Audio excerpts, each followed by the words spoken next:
Hey guys, Tillian here. Really quick video. I've had a lot of people with a lot of questions on how Castorice functions, what is the optimal way to play her, and they're kind of having confusion about how she operates and what is the best way to play her. Realistically, there's no best way to play her. It's just you need to understand kind of how her kit functions and what is the best thing that I can do in the scenario that I'm in to make the most use of the damage capable of her dragon and kind of how her kit works. So let's go ahead and jump into the game here. I'm sitting here. It's the day one de facto kind of best in slot team for Castorice. We have Galachad, we have RMC, we have Tribby, and we have Castorice as well. Now my Castorice is an E0S1. I got her this morning, so she's mostly built. There's still some trace work to do. There's a couple relics that probably could be kind of optimized in a better way, but realistically, we can kind of showcase how she operates just as well. So really quickly, we're going to go ahead and just run through the techniques of my team here, and we're going to go ahead and just bring us into this conflict with summoning the dragon, which is a great way to kind of understand how and what options we have available to us.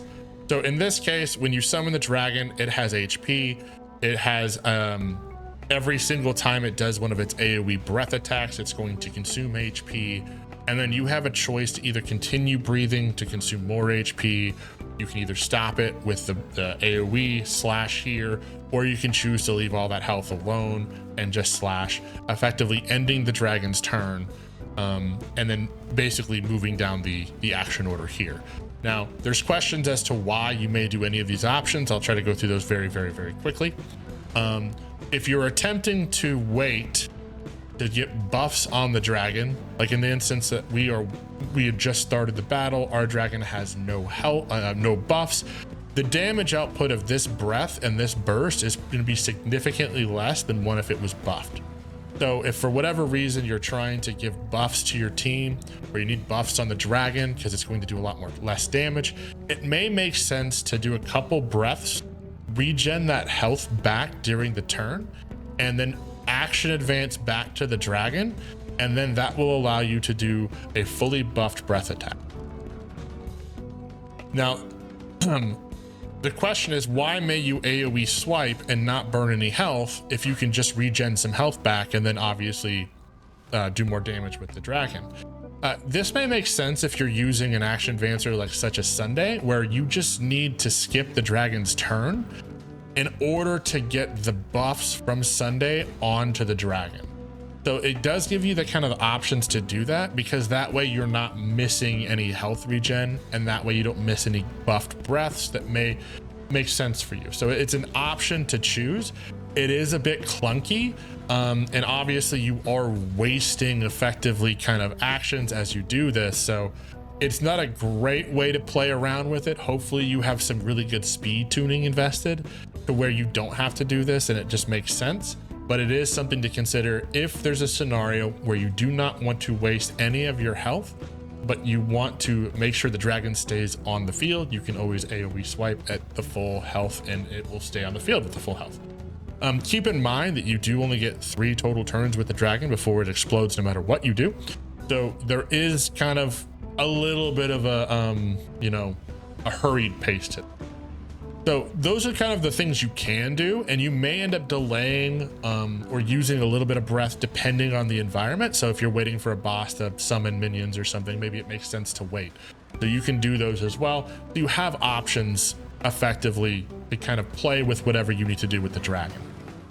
Now there's a couple different opening strategies that I've kind of found that may make sense to you based upon your team, and it really depends on your team, because it really depends on how quickly you can get the dragon back out.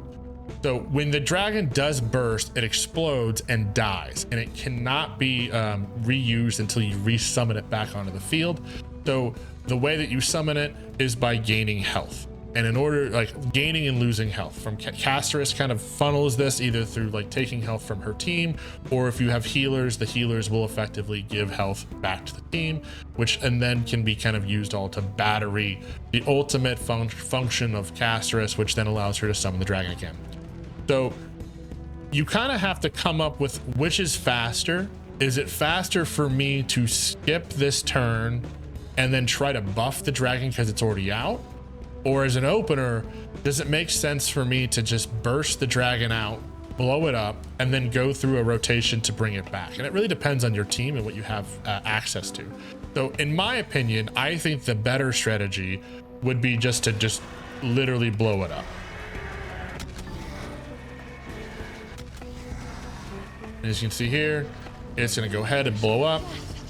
You'll notice the damage is going to be right around 300,000. That doesn't seem like a lot, right? You're kind of like, oh man, that's not a lot of damage. But realistically, we're also not fully buffed up yet. We have no buffs on our team outside of just the kind of technique from Triby here. So let's go through our normal rotation. Please cherish the decorative this. And as you can see, we're starting to gain a little bit of that percent back already. So remember, healing and health loss from Castorice is the best way for us to batter. I shall remember this one. So we're gonna go ahead and just try to do as much healing output as possible right here. And as you can see, we're getting up there pretty fast. All of this matters. All of this matters. So all these follow-ups from Triby, especially with the Posaded state out, all of these matter. And we're already up to 75%, just like that, right? Just like that. Please, wait here. And just like that, we're at 100%, and we can pull the dragon right back up in one rotation. Boom. Now, as you see here, if we pull up our look here, we can see that our dragon has all of the buffs now. It is considered a backup unit, which I won't go into great detail about, but it's a little bit different than Memo sprites normally. But now we can do 100% health, full blast. We have 1, 2, 3, 4, and then another one, 5. And then we do our explosion. Death may protect us. And we hit 1 million. That's a little bit more than 200,000.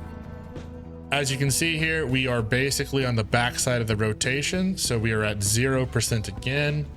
Gallagher can throw out his second part of his ult, which is going to throw us to 19, and we're already kind of back to doing the same thing. So that's kind of my thoughts around Castorice. I just wanted to get that out there quickly. Afterwards, you're going to kind of continue to do the same thing. It's all about how quickly you can get the dragon out, but also keep in mind that you have to play with the encounter. It may make sense to hold a breath for a second or two, depending on if you're waiting for the boss to do something. Outside of that, I'm happy to answer any other questions or concerns you may have. Hopefully that was informative. But other than that, enjoy the rest of your day. Have a good one. Tillian out.